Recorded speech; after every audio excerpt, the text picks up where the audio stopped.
প্রিয় ভিউয়ার্সগণ, স্বাগত আপনাদের প্রিয় আয়ুর্মিত্র হার্বস চ্যানেলে। এখানে শুধু পড়াশোনা নয়, এখানে গড়ে ওঠে এক নতুন আত্মবিশ্বাস। যারা স্বপ্ন দেখছেন আয়ুর স্বাস্থ্যমিত্র হিসাবে সমাজে সেবা করার, তাদের জন্যই আজকের এই বিশেষ প্র্যাকটিস সেট, যেখানে প্রশ্ন থাকবে বুদ্ধির, উত্তর হবে জ্ঞানের, আর প্রতিটি মিনিট হবে পরীক্ষার আসল প্রস্তুতির মতো।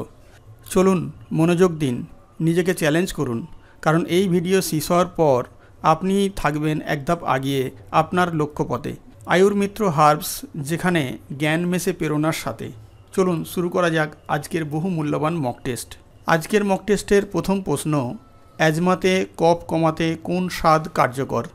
তিক্ত, মিষ্টি, কষায় নাকি লবণ? এক্ষেত্রে সঠিক উত্তর হবে অপশান এ, তিক্ত। 2 নম্বর প্রশ্ন, জ্বর রোগের চিকিৎসায় পঞ্চকর্ম কোন পর্যায়ে করা হয়? মাঝপথে, জ্বরের পর, শুরুতেই নাকি শেষ পর্যায়ে?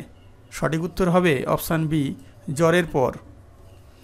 3 নম্বর প্রশ্ন, পাইলস রোগে রক্ত পরিষ্কার রাখতে কোন ভেষজ ব্যবহৃত হয়? নিম, অর্জুন, মঞ্জিষ্ঠা নাকি আদা?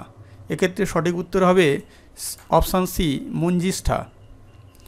4 নম্বর প্রশ্ন, ডায়াবেটিস রোগীর জন্য উপযুক্ত পানীয় কি? করলা রস, দুধ, তেঁতুল পানি নাকি চিনি মেশানো জল? এক্ষেত্রে সঠিক উত্তর হবে অপশান এ, করলা রস। 5 নম্বর প্রশ্ন, হৃদরোগ প্রতিরোধে নিয়মিত কি করা উচিত? অতিভোজন, ব্যায়াম, দেরি করে ঘুম থেকে উঠতে হবে নাকি মিষ্টি খাবার খাওয়া উচিত? এক্ষেত্রে সঠিক উত্তর হবে অপশান বি, ব্যায়াম। 6 নম্বর প্রশ্ন, অ্যাজমাতে শ্বাস নিতে কষ্ট হয় কেন? পাকস্থলী ফুলে যায়, শ্বাসনালী সংকুচিত হয় নাকি রক্ত জমে যায় নাকি অপশান ডি, কিডনি বন্ধ হয়? এক্ষেত্রে সঠিক উত্তর হবে অপশান বি, শ্বাসনালী সংকুচিত হয়। 7 নম্বর প্রশ্ন, জ্বরের সময় কোন পানীয় নিষিদ্ধ? ঠান্ডা জল, গরম জল, তুলসী পানি নাকি লেবু পানি? এক্ষেত্রে সঠিক উত্তর হবে অপশান এ, ঠান্ডা জল। 8 নম্বর প্রশ্ন, অর্শ রোগ প্রতিরোধে গুরুত্বপূর্ণ অভ্যাস কী? অতি ভোজন, দুধ পান, নিয়মিত মলত্যাগ নাকি দেরি করে খাওয়া দাওয়া করা? এক্ষেত্রে সঠিক উত্তর হবে অপশান সি, নিয়মিত মলত্যাগ। 9 নম্বর প্রশ্ন, ডায়াবেটিস রোগে রক্তে কোন পদার্থ বৃদ্ধি পায়? ইউরিয়া, গ্লুকোজ, প্রোটিন নাকি অ্যাসিড? এক্ষেত্রে সঠিক উত্তর হবে অপশান বি, গ্লুকোজ। 10 নম্বর প্রশ্ন, হৃদরোগে আয়ুর্বেদে রক্ত সঞ্চালন ঠিক রাখতে কোন ভেষজ সাহায্য করে? ব্রাহ্মী, অর্জুন, শঙ্খপুষ্পী নাকি তুলসী? এক্ষেত্রে সঠিক উত্তর হবে অপশান বি, অর্জুন। 11 নম্বর প্রশ্ন, অ্যাজমা রোগের দীর্ঘস্থায়ী নাম কি?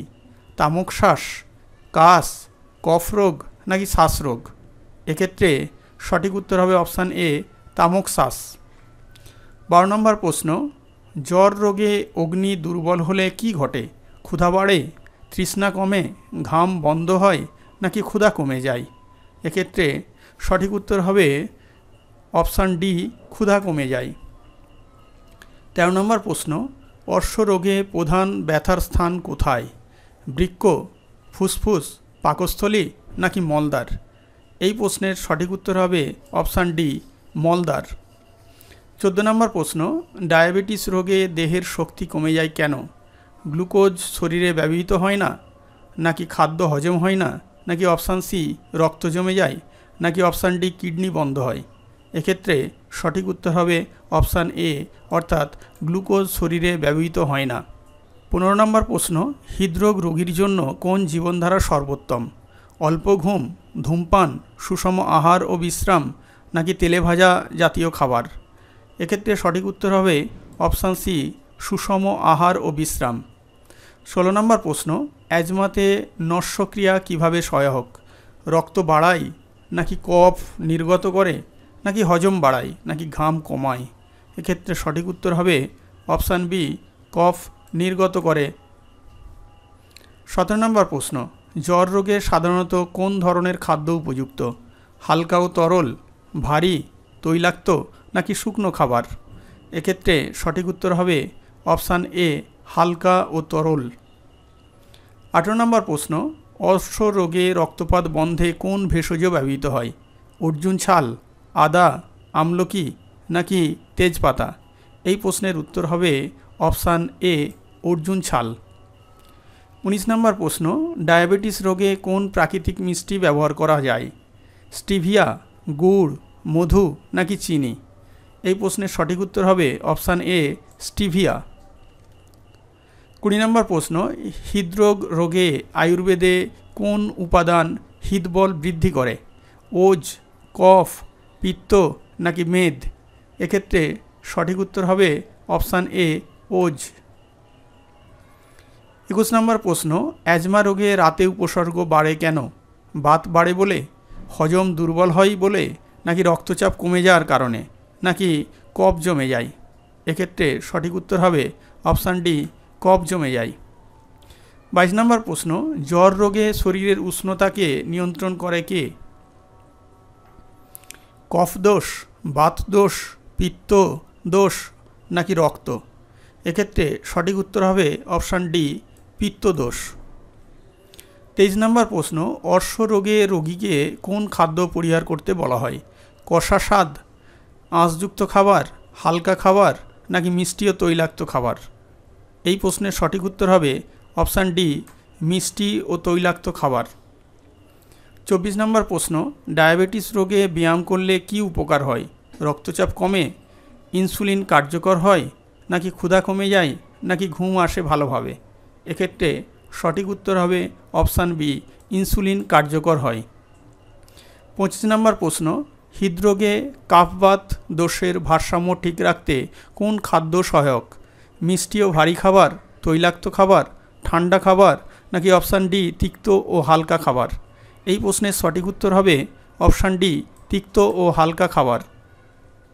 26 নম্বর প্রশ্ন, 2024 সালে আয়ুষ সেক্টরের বাজার মূল্য কত ছিল?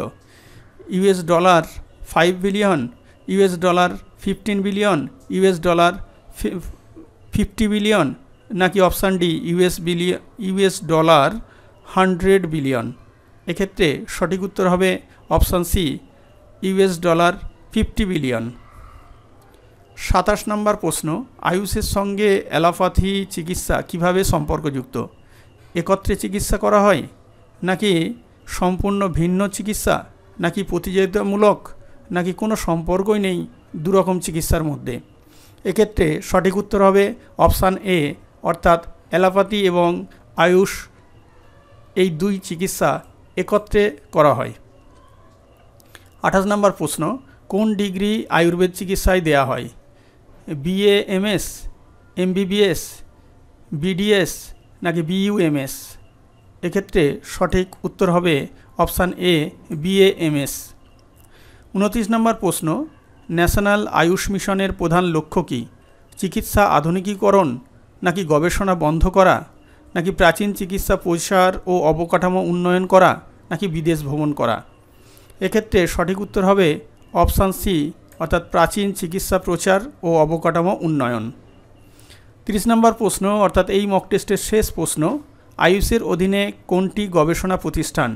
সিসিআরএএস নাকি হু নাকি এইমস নাকি আইসিএমআর? এক্ষেত্রে সঠিক উত্তর হবে অপশান এ সিসিআরএএস। এখানেই মক টেস্টটি শেষ হলো বন্ধুরা। আপনারা কে কত নাম্বার পেলেন এই মক টেস্টে আপনারা কিন্তু কমেন্ট বক্সে জানাতে অবশ্যই ভুলবেন না। ধন্যবাদ।